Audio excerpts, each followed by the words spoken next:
किसी करीथल नामक नगर में मेधावी नाम का राजा राज करता था। राजा मेधावी एक शक्तिशाली राजा था और उसके अधीन छोटे राज्यों जैसे कुंतलपुर, कालिंद और पुलीन आदि से वह वार्षिक कर लेता था। राजा रानी दोनों प्रजापालक और धर्मपरायण थे। प्रजा सुखी समृद्ध थी, सब ठीक चल रहा था, परंतु दुर्दैव से राजा संतानहीन था।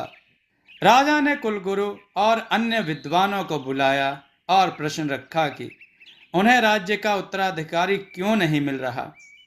राजा की आयु 50 पार कर चुकी थी, तो यह प्रश्न उठना लाजमी था। क्या पुत्र प्राप्ति का कोई उपाय नहीं? राजा ने सभासदों और विद्वानों से प्रश्न किया। सभी विद्वान जनों और जोशियों ने अपनी गणना और ज्ञान के अनुसार राजा को बताया कि उन्हें पुत्र प्राप्ति हो सकती है। इसके लिए पुत्र यज्ञ करवाना होगा। संयोगवश मुनि नारद भी राज दरबार में पहुंच गए। उन्होंने भी उपस्थित विद्वानों की बात का समर्थन किया कि पुत्र यज्ञ करने से यथेष्ट परिणाम मिल सकते हैं। राजा ने यज्ञ करवाने की आज्ञा दे दी। कुलगुरु के आदेशानुसार सारी तैयारियां की जाने लगी। काशी से विद्वान ब्राह्मणों को न्योता भेजा गया। यज्ञ का शुभ मुहूर्त निकाला गया। राज्य भर में इस महाआयोजन की घोषणा करवा दी गई। शहर के लोगों में हर्षोल्लास था और यज्ञ के दिन की प्रतीक्षा भी। निश्चित दिन पर शतकुंडीय यज्ञ का शुरू हुआ। ब्राह्मणों ने मंत्रोच्चारण द्वारा सभी देवी देवताओं का आवाहन किया। सुगंधित सामग्रियां अग्नि को नैवेद्य समर्पित किया गया। 7 नदियों के जल से वेदी क्षेत्र को पवित्र किया गया। 100 ब्राह्मणों ने 100 वेदियों पर यज्ञ के मंत्रोच्चारण सहित समिधा दान किया। समस्त नगर में यज्ञ की सुवासित वायु का प्रवेश हो गया। राजा रानी दोनों ने ब्राह्मणों व गुरुजनों का आशीर्वाद लिया। राजा ने गौदान व स्वर्ण दान किया। सभी यज्ञ के पुरोहितों को भरपूर दान दक्षिणा भी दी। नगर के गरीबों में खैरात बांटी गई। राजा की जय जयकार हो रही थी। आसपास के राज्यों में भी राजा मेधावी की सुकीर्ति फैल गई और इस यज्ञ का फल राजा को शीघ्र ही मिल गया। रानी ने 9वें महीने में एक चांद से बेटे को जन्म दिया। राजा ने सारे नगर में उत्सव की घोषणा कर दी। राजा ने दिल खोलकर दान दक्षिणा दी। प्रजा के साथ उत्सव में शामिल हुए। ब्राह्मणों और कुलगुरु ने राजकुमार की जन्म कुंडली बनाई और ज्योतिष गणना की। नारद मुनि इस अवसर पर भी प्रकट हुए। उन्होंने घोषणा की, राजन, तेरा पुत्र सब गुणों से संपन्न है और यशस्वी और वीर भी होगा, परंतु इसकी एक पांव में 6 उंगलियां हैं जो किसी अनिष्ट की ओर संकेत करती हैं। अर्थात राजा ने पूछा, इसका अर्थ यह है राजन कि युवराज का बाल्यकाल अत्यंत कठिनाइयों से भरा होगा। यदि यह बालक बचपन की बाधाओं को पार कर गया तो प्रतापी राजा बनेगा। इसका नाम मेष राशि के अनुसार चंद्रहास रखा जाए। ऐसे वचन बोलकर मुनि नारद प्रस्थान कर गए। राजा ने बात सुनी, परंतु उसने इसको कोई महत्व नहीं दिया। राजा ने गर्वोत्तिक से कहा कि उनके होते किसी की क्या मजाल कि युवराज का बाल भी बांका कर सके। राजा की बात सुनी सभी ने और हाँ में हाँ मिला दी। ब्राह्मण ज्योतिषी सब राजाज्ञा लेकर विदा हुए। अब नियति के अधीन जो होना होता है वह परिहार्य है। कुंतलपुर के राजा दीवान ने अचानक करीथल पर आक्रमण कर दिया। राजा मेधावी इस अकस्मात युद्ध के लिए तैयार नहीं थे, क्योंकि पुत्र जन्म के उत्सव अभी चल रहे थे। फिर भी राजा ने वीरतापूर्वक युद्ध किया और युद्ध में वीर गति को प्राप्त हो गए। रानी के ऊपर यह समाचार वज्रपात बनकर गिरा और रानी भी पति वियोग में चल बसी। मरने से पहले रानी ने अपनी विश्वास पात्र दासी चंपा को अपना पुत्र सौंप दिया। दासी चंपा ने राजकुमार चंद्रहास के लालन पालन की जिम्मेदारी लेते हुए रानी को वचन दिया। अब दासी तत्काल राजकुमार चंद्रहास को लेकर महल से सुरंग के रास्ते जंगल में जा पहुंची। दासी चंपा जंगल में भटकते भटकते कुंतलपुर राज्य की सीमा में जा पहुंची। वह भूख प्यास से बेहाल थी, ऊपर से दुधमुहा बच्चा जिसका करुण रुदन दूर दूर तक गूंज रहा था।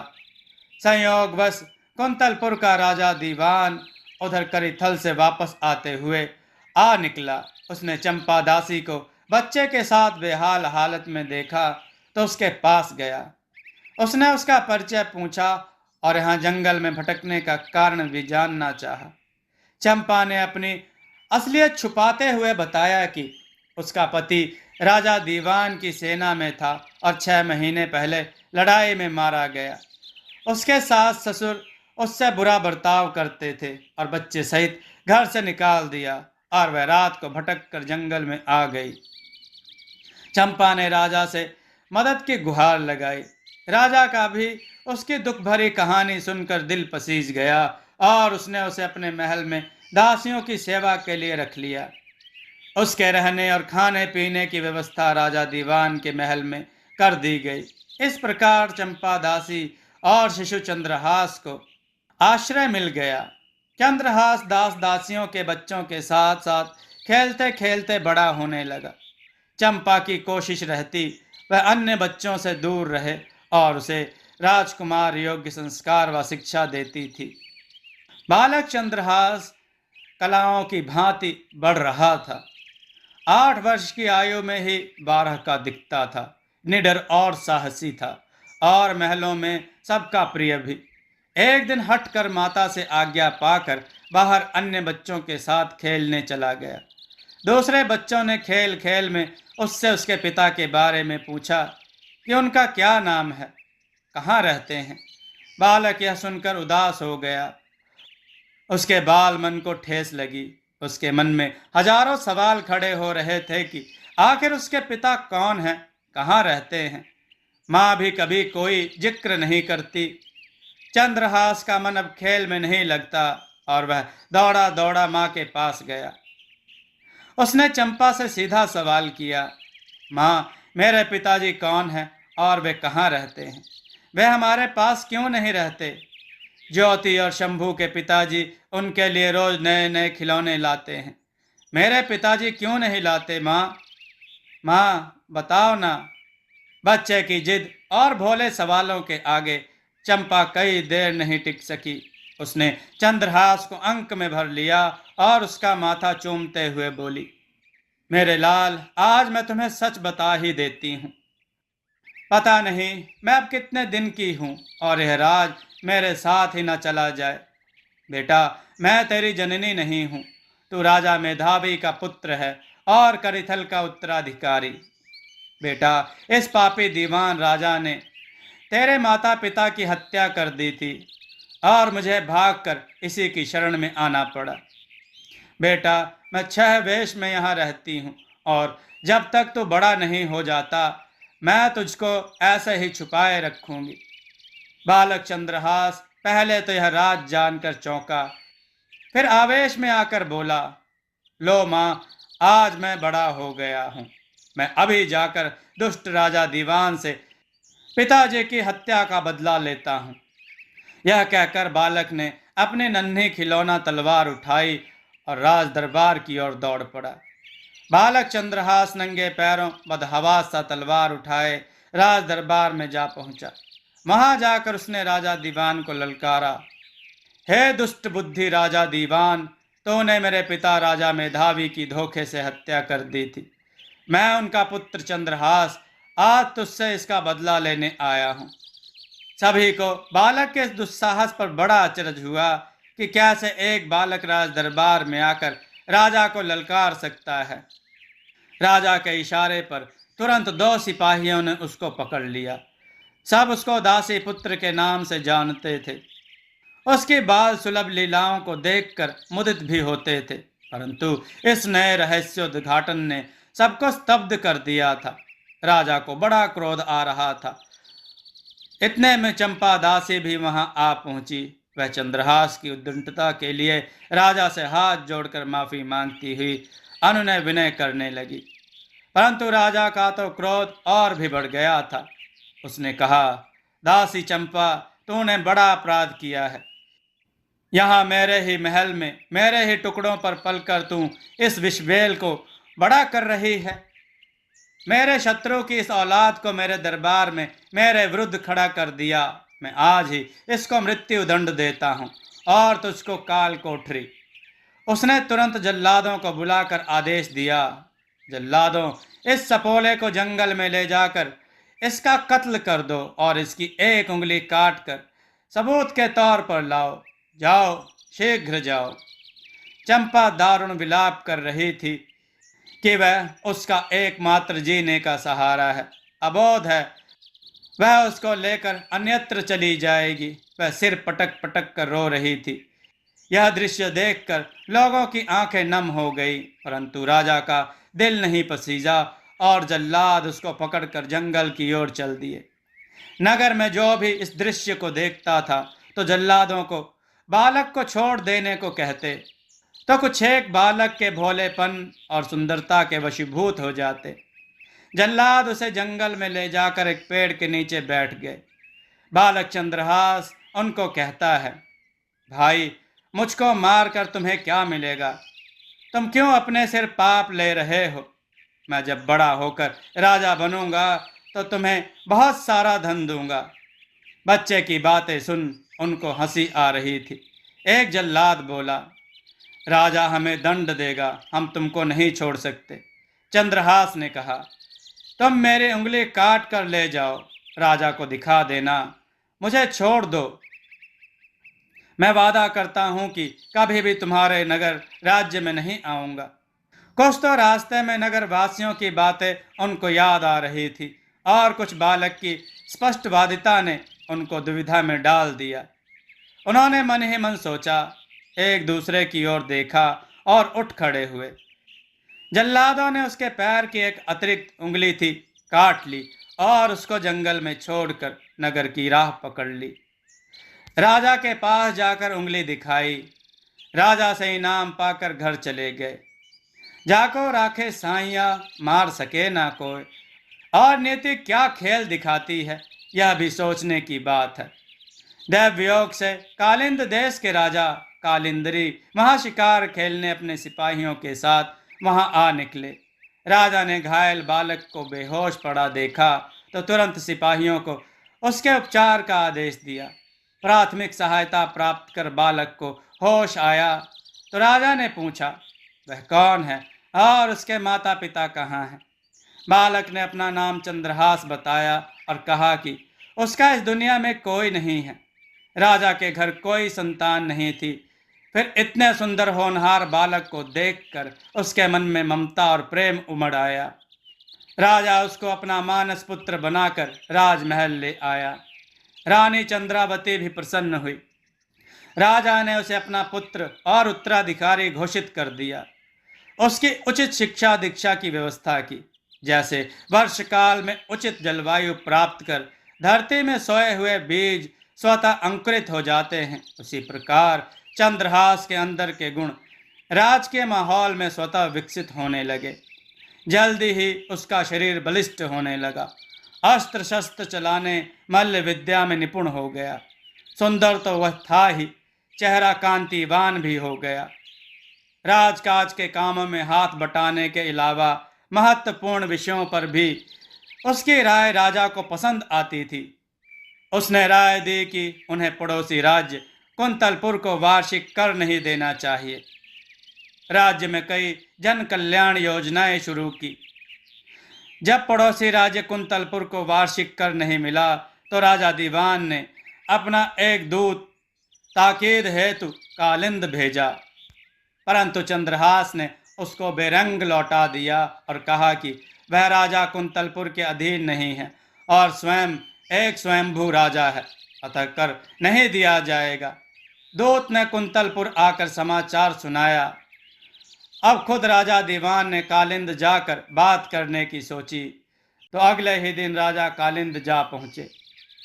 राजा दीवान ने महाराजा के बगल में सिंहासन पर युवराज चंद्रहास को बैठा देखा तो तन बदन में आग लग गई, लेकिन समय की दिशा और दशा को समझते हुए चुप रहा, बल्कि चाशनी में डूबे शब्दों के साथ राजा कालिंद से बगलगीर हुआ। युवराज चंद्रहास से भी मधुर वार्ता की, कर बारे कोई बात नहीं हुई। हाँ, अंदर से कुटिल दीवान का यक्कू दिमाग किसी कुटिल योजना पर काम कर रहा था। आखिर उसकी सोच ने कुटिल योजना को जन्म दिया।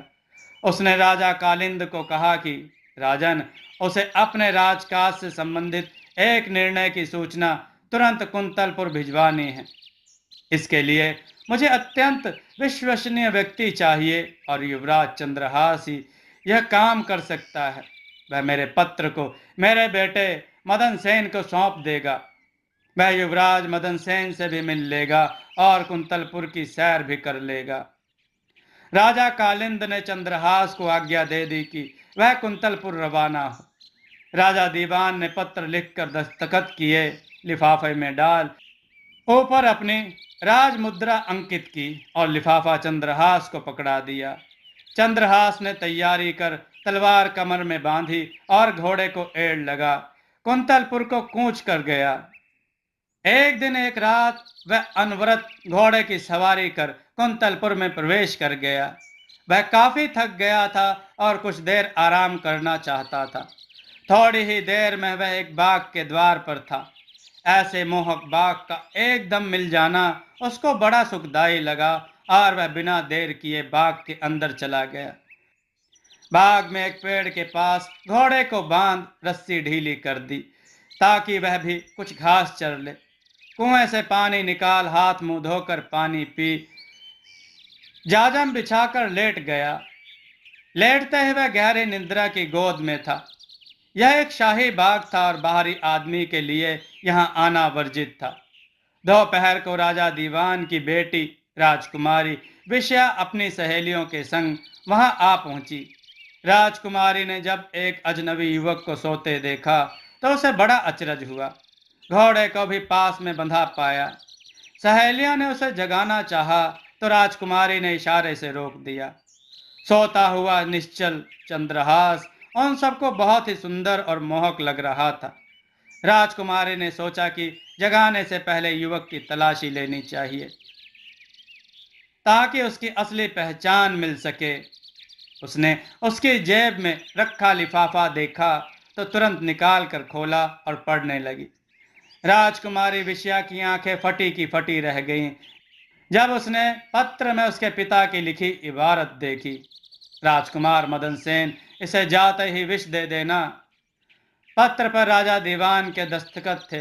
लिफाफे पर शाही मोहर अंकित थी, इसलिए शक की कोई गुंजाइश नहीं थी। राजकुमारी ने पत्र सखियों को दिखाया तो सब हैरान थी कि इतने सुंदर युवक को अपनी मौत का सामान खुद देकर भेज दिया उसके पिता ने। यह निष्ठुरता और छल की पराकाष्ठा नहीं तो और क्या है।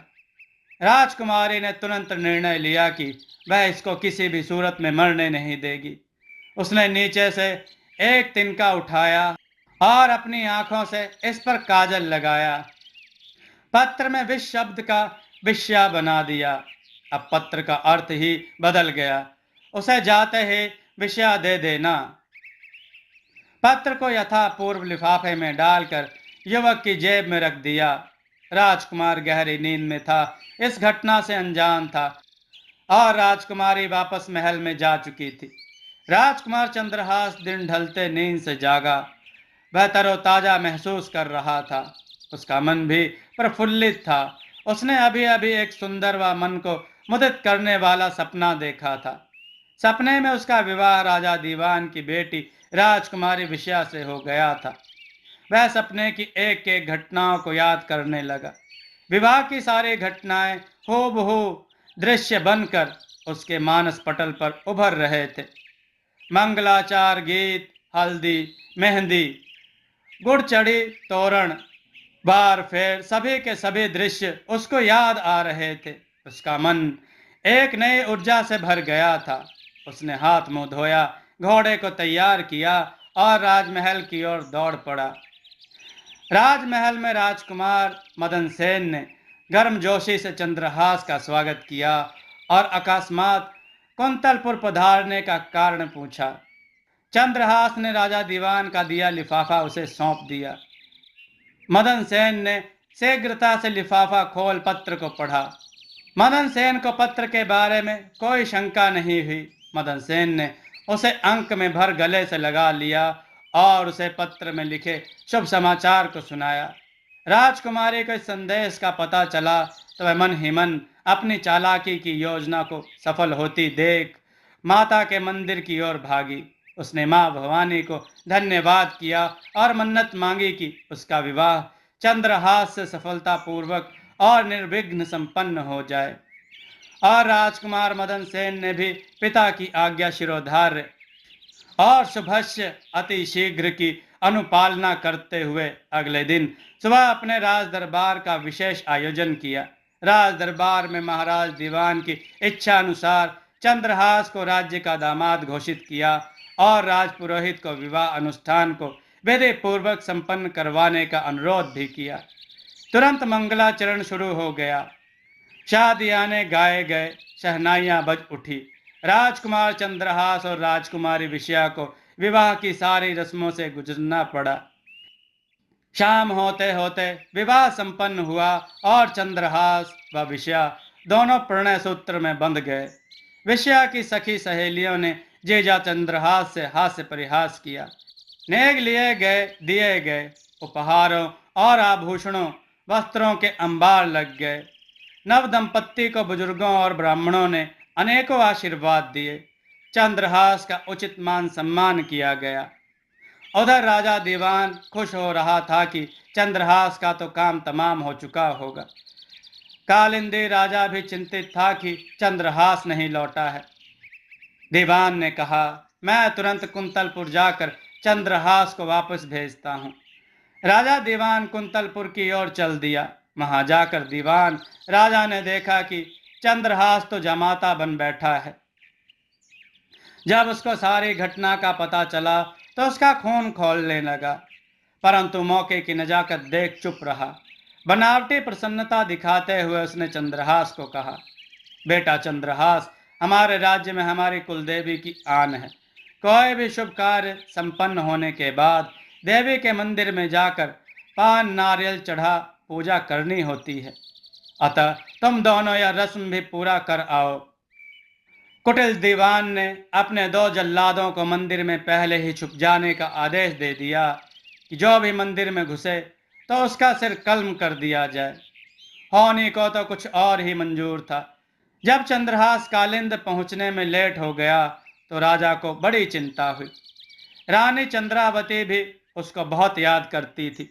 राजा ने तुरंत पत्र लिखकर एक हरकारे को कुंतलपुर रवाना कर दिया, इस ताकीद के साथ कि चंद्रहास जिस हाल में भी हो तुरंत चला आए। और हरकारा वहां पहुंचा ही था कि मदन सेन, विषया और चंद्रहास देवी के मंदिर जाने को रास्ते में ही थे। मदन सेन ने हरकारे से पत्र लेकर पढ़ा और संदेश चंद्रहास ने भी पढ़ा। समय की मांग और राजा के सख्त आदेश को देखते हुए मदन सेन ने उसको बिना समय गंवाए कालिंद रवाना होने की सलाह दी।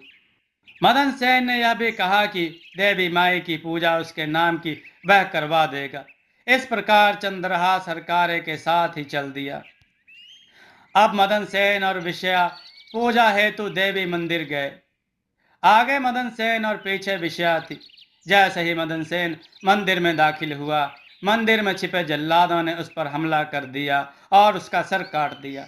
विषया को इस अकस्मात हमले से बड़ा आघात लगा। वह गश खाकर गिर पड़ी। बुरी खबर राजमहल तक पहुंची। राजा दीवान और सामंत, मंत्री, रानी सब दौड़े आए। सब विलाप कर रहे थे। तुरंत हरकारा खबर करने हेतु कालिंद दौड़ाया गया। राजा दीवान अपने कुकृत्य पर बड़ा दुखी हुआ। उसे आज पता चला कि जो दूसरों के लिए गड्ढा खोदता है स्वयं उसमें गिरता है।